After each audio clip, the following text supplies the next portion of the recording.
Several years ago, when the American embassy was still in Lagos, I went to apply for an American visa.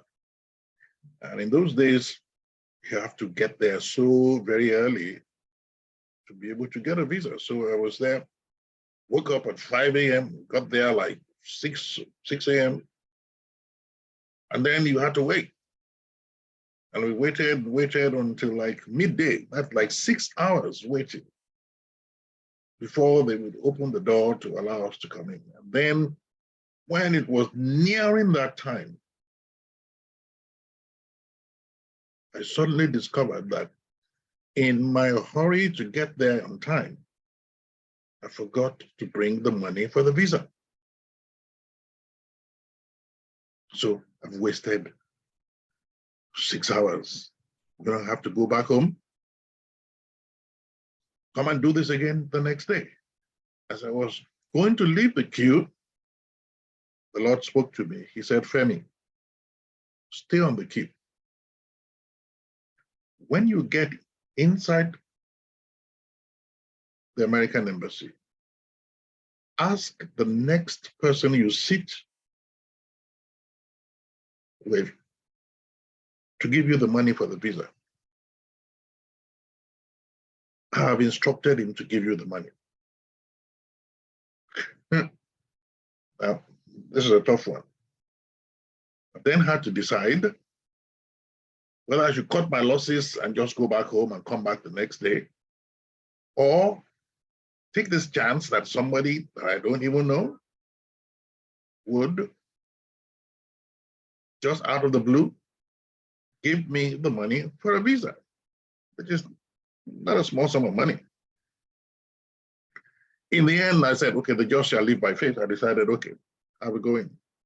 When I got in, as I sat down, the person next to whom I sat got up and went away. And then I had to decide, what exactly does that mean? Does it mean that this has scuttled the plan? What am I supposed to do? Anyway, I moved to the blank space and everybody else moved. We adjusted. And then I had to do the difficult one. I had to ask this fellow next to me to give me money for a visa. And this chap was somebody I didn't know from Adam, never met him before. So I started rehearsing in my mind what to say. Wouldn't you think I'm a 419 man? What would he think is going on? And then I finally summoned up the courage after a number of rehearsals. And I said, please, I don't want you to think I'm trying to pull one fast one on you. But the truth of the matter is that I was in such a hurry to get here this morning that I forgot to bring the money for the visa.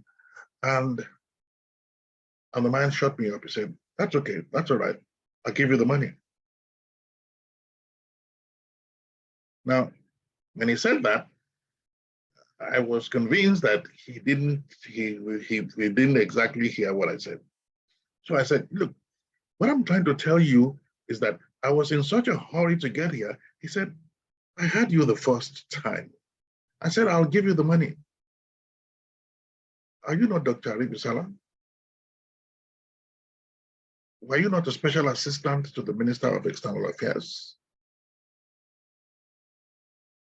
Now, let me tell you the kernel of the story. The kernel of the story was that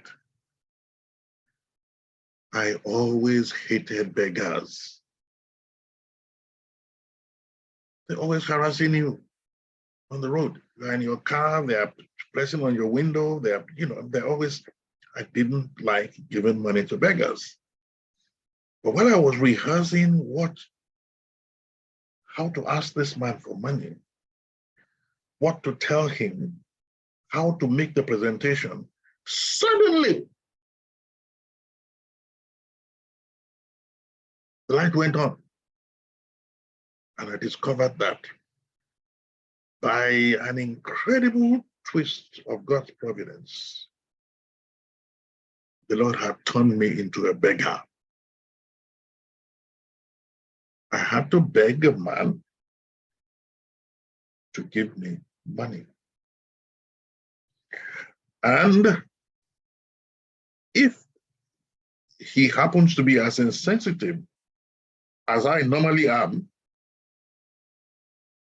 he will not give me, he will not bother with me at all. But no, I depended on a man, and he gave me money to get my visa. The lesson for me was that there, but for the grace of God, I could easily have been a beggar. But for the grace of God, I can easily become a beggar by any twist of fate. There's a lesson there. Whoever is listening to me, thank you very much. God bless you real good.